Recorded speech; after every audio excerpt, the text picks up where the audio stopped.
j'ai envie de dire, exemplaire quand on a dérapé. D'accord. Alors, Vincent, je reviens vers vous. On parle là quand même du cas de l'Église, par exemple, les mosquées. Tout ce qui, quand même, à un moment donné, prennent les faux, enseignent une idéologie, donnent un message et conditionnent les gens à pouvoir avoir un comportement, une attitude en société.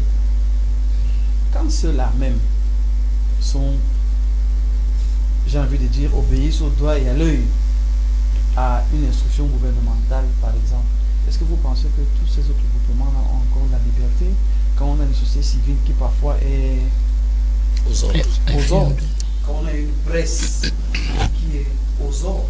Parce que quand on parle de l'Afrique qui est mal partie, il m'a fait aller dans le profondeur de la réflexion parce qu'on a des acteurs, on a des potentiels, mais on a toujours une impression que quelque chose coince. On a même des hommes politiques qui vont vous dire, bon, j'ai trop attendu mon tour, ça n'est pas arrivé, mieux je pars m'allier, et puis le pain qu'on me donnera, je vais le consommer. Est-ce que tous ces différents acteurs qu'on convoque ici, et à raison, peuvent pleinement jouer ce rôle? Du moins à moitié déjà, ce sera déjà bon. C'est une question, elle relève du mysticisme social. Okay. Mais avant de répondre à la question, je voudrais prendre une image simple pour expliquer un peu la réalité de ce qu'est l'Afrique aujourd'hui. La réalité. Et qu'on comprenne pourquoi est-ce que nous sommes toujours obligés de faire, nous sommes tentés de faire recours justement à l'expertise extérieure. Imaginez que vous rentrez dans une forêt et vous croisez un grand baobab, vous coupez une branche. Vous ramenez cette branche dans l'environnement urbain, vous la taillez, vous la spoliez, vous lui donnez la forme que vous voulez, vous vernissez, vous pouvez la transformer en chaise, en table ou en lit. Pensez-vous que ces morceaux de bois-là soient encore capables justement de se reconnecter au baobab? Non. Il est à l'absolu dépendant de vous. Parce que même sa survie dépend de vous, c'est-à-dire l'entretien que vous lui accordez. Donc, quelque part, vous avez arraché son âme. C'est ça, en fait, l'Afrique. C'est ce que je passe du temps à chanter. Bon, heureusement, pas tous les Africains. Oui, mais faisons une analyse générale pour comprendre déjà ce qui se passe. Parce que s'il y a des exceptions, si c'est avéré, il est clair que les lignes vont bouger. C'est là le problème. Mais si les lignes ne bougent pas, on devrait se poser des questions. C'est un élément important. Et le deuxième élément, pour répondre à la question, vous savez, quand vous pénétrez ce qu'est l'État du point de vue métaphysique, vous allez vous rendre compte que c'est lui qui se fait représenter au travers de tout ce que vous avez dit là. Société civile, c'est l'État. La preuve en est que c'est lui qui donne l'autorisation justement au fonctionnement. L'Église même, c'est l'État. C'est lui qui donne l'autorisation de fonctionnement. Les médias, c'est un maillon de l'État. C'est l'État qui donne.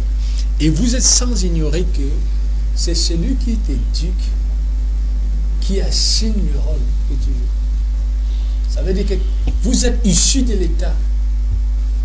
C'est l'État qui construit en fait votre personnalité. Ça veut dire que c'est ce même État qui détermine le rôle que vous devez jouer. Ceci étant dit, le rôle que vous devez jouer en réalité doit participer justement à construire en fait l'État. Bon, maintenant, le décalage au niveau des pays africains, c'est celui-ci en fait. C'est que en Afrique déjà, on a des individus qui représentent l'État, qui se baignent dans un conflit d'intérêts entre leurs intérêts personnels et les intérêts de l'État.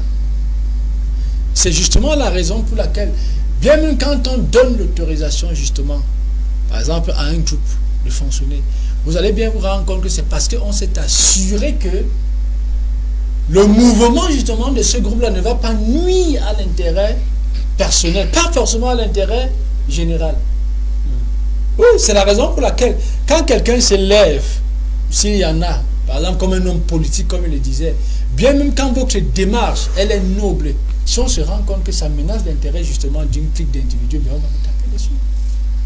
Donc en fait, c'est cela. C'est ça qui explique donc déjà la vulnérabilité justement des médias, parce qu'on a des médias à gage, il faut le dire, on a des presses à gage, il faut le dire.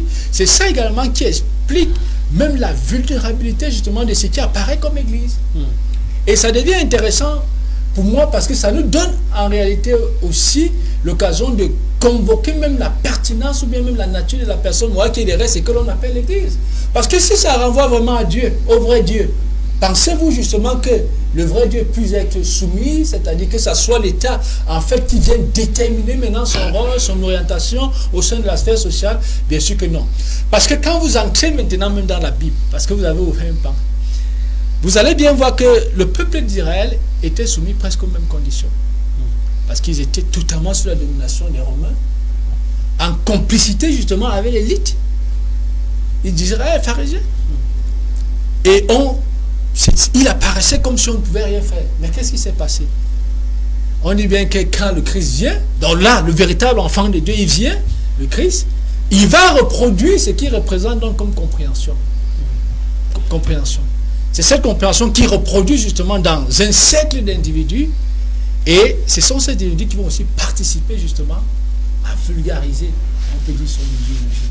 Donc, comme vous dites que s'il y a véritablement donc, les enfants de Dieu, parce que c'est là où justement intervient la question d'enfants de Dieu au sein d'une configuration comme la nôtre, justement. Parce que l'enfant de Dieu est représentatif d'une idéologie qui est contraire à celle qui est là. Et il a la capacité, il a le pouvoir justement de la reproduire, il a le pouvoir de proposer un modèle de société qui prend réellement en compte justement l'intérêt de la généralité. Donc on peut se poser la question à savoir, quand on dit on est enfant de Dieu, on est pasteur, on est prêtre, on est apôtre, on est théologien, ça renvoie réellement à quoi? Parce que si on l'est vraiment, on est la solution pour la société.